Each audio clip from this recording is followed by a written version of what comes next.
Y para tratar de comprender este fenómeno nos pareció, bueno, muy útil poder contar con la visión de un médico psiquiatra, psicoanalista, que nos explique un poco, ¿no?, qué pasa por las mentes de estas personas. José Abadi, bienvenido. Gracias, ¿cómo estás? Que esté aquí con nosotros. Y veíamos en el informe, ¿no?, un denominador común que se repite, esa sensación de amenaza, del otro amenazando, ¿no?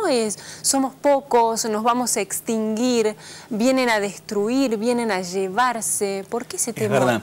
Es decir, detrás de lo que, como muy bien señalaba el informe, aparece como odio, violencia, sadismo, una serie de rituales en los cuales se van contagiando unos a otros este odio y esta voluntad de destruir, ¿no es así?, al otro, como lo mencionaban acá en el informe.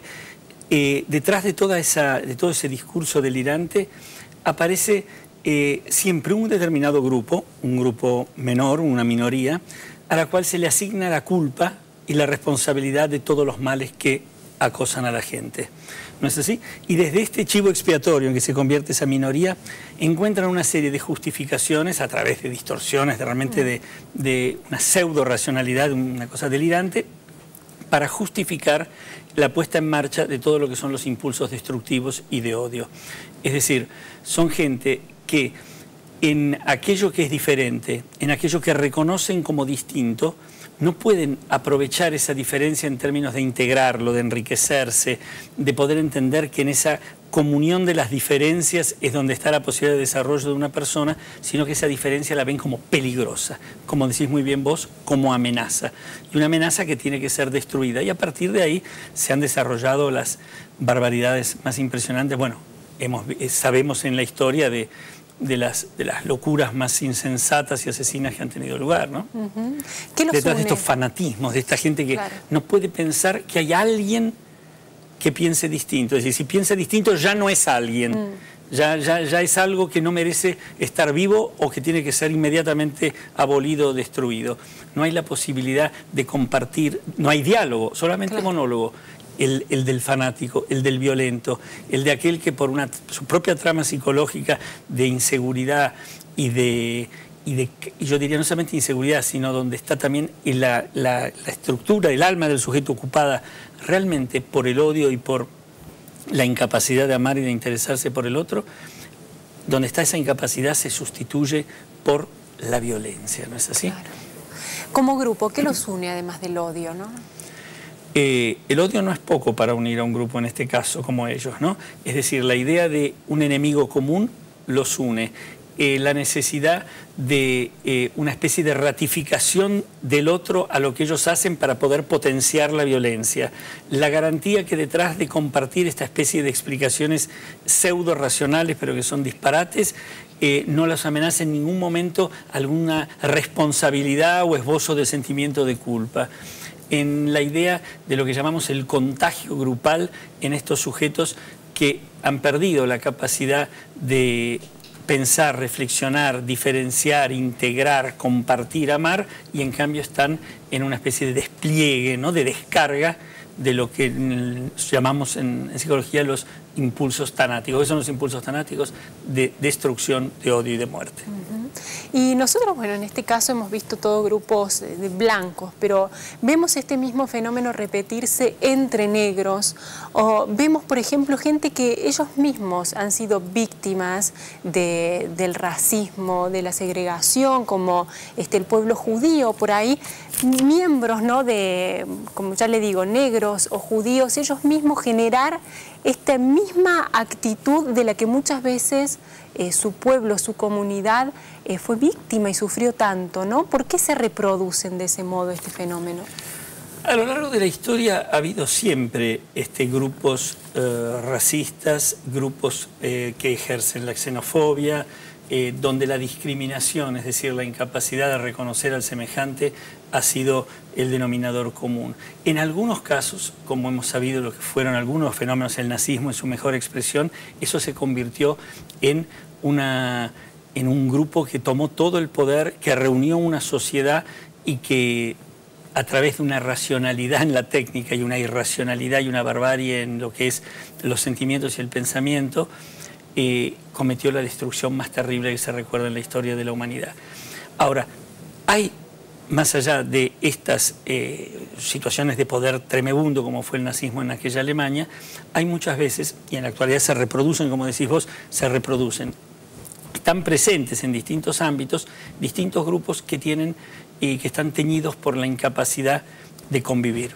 Pero yo me pregunto, ¿cómo gente que sufrió en carne propia de su propio pueblo esta discriminación, luego también se les ven actitudes discriminatorias, reproducir actitudes discriminatorias de las que fueron víctimas? Bueno, no siempre el que fue víctima puede elaborar adecuadamente lo sucedido y convertirse en alguien con una capacidad de reparar. Probablemente la mayoría sí, pero puede haber grupos que hacen activo lo que sufrieron pasivamente. Es decir, gente que sometida y violentada se transforma después a través de una serie de justificaciones en violentos y discriminadores. Esto puede ocupar cuando hay grupos que están afectados, no solamente en su individualidad, sino como subjetividad social, podríamos decir, como grupo social, en fanáticos, digamos, ¿no? Queda sumamente claro. Doctor Abadi, lo invito a ver la segunda parte del informe. Acá vamos a ver hoy qué está pasando con estos grupos. Adelante.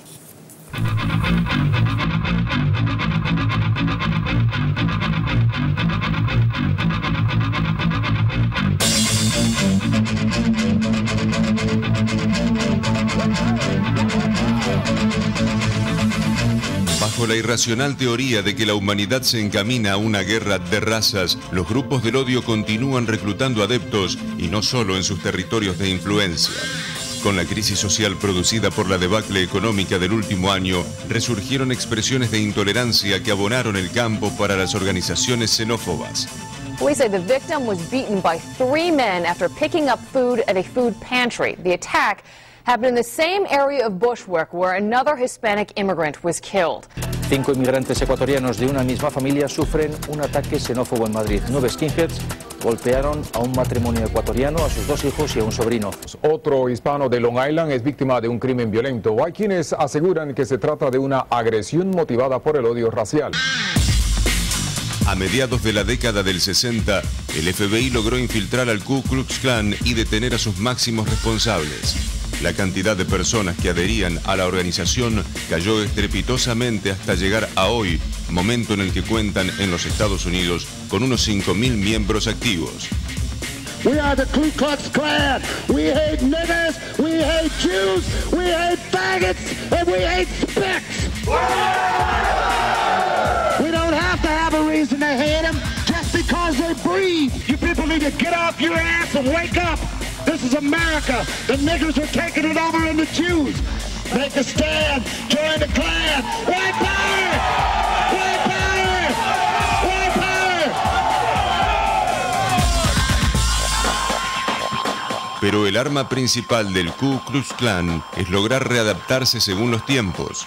Siempre abonando la idea de la superioridad blanca, hoy el odio está apuntado contra los inmigrantes hispanos que se convirtieron en la primera minoría en los Estados Unidos, superando incluso a los afroamericanos.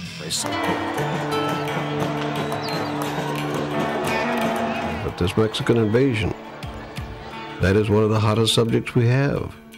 And it's going to need the Klan in order to try to save this country. White power! White power! They're taking your jobs away from you, people. It's harder and harder to find a job in this country. Meanwhile, the Mexicans last year sent $80 billion of U.S. currency back to Mexico. Wake up, Tennessee! Stop this Latino invasion now! El Imperial Klan of America es la más moderna facción del Ku Klux Klan original, que unida a la simbología nazi, promueve el odio racial contra todo lo que no sea blanco. A diferencia de la antigua organización, los nuevos miembros se preparan militarmente para la supuesta guerra de razas. I believe that we're more of a survivalist and a militant, more militant than any Klan organization in America today. We can be very violent and we can be very deceptive, and we will do whatever we have to do to survive.